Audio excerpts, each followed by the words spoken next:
Saya akan coba cerita sebab apa terjadinya tirakatan menjelang proklamasi. Jadi tanggal 16 Agustus, Bung Karno dan Bung Hatta diculik para pemuda, dibawa ke Rengas Dengklok ke seorang Tionghoa bernama Jiao Qishong, rumah seorang Tionghoa. Di sana mereka berdebat. Para pemuda ingin segera merdeka saja. Jepang pasti bohong, dia tidak akan mungkin memberikan kemerdekaan untuk Indonesia. Tapi Bung Karno dan Bung Hatta bersikeras karena mereka pernah menemui Jenderal Terauchi di Vietnam yang menjanjikan Indonesia akan diberi kemerdekaan. Mereka berdebat keras, tapi akhirnya Bung Karno dan Bung Hatta setuju dengan pendapat para pemuda. Tengah malam tanggal 16 Agustus, Bung Karno dan Bung Hatta, Bung Karno dalam keadaan sakit karena malaria dan itu bulan puasa, menemui Jenderal Yamamoto sebagai penguasa tertinggi. Tapi Jenderal Yamamoto menolak menemui dan menunjuk Jenderal Nishimura untuk menemui Bung Karno dan Bung Hatta. Mereka menyampaikan maksudnya, tapi Jenderal Nishimura berkata, mohon maaf, tadi siang kami mendapat kawat dari Tokyo yang melarang terjadi pemindahan kekuasaan, semua harus status quo di Jawa. Jadi mohon maaf, kami tidak bisa memberikan kemerdekaan. Wah, Bung Karno langsung marah. Loh, berarti kamu menjilat ludah sendiri.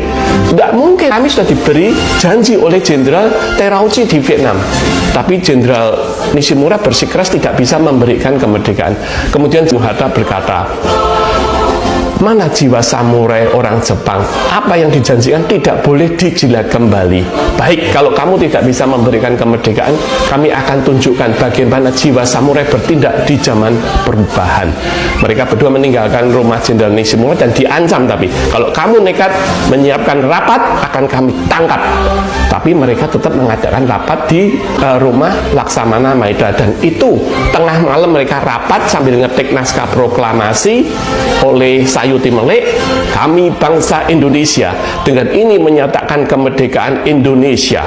Hal-hal yang mengenai pemindahan kekuasaan dan lain-lain diselenggarakan dengan cara saksama dan dalam tempo yang sesingkat-singkatnya.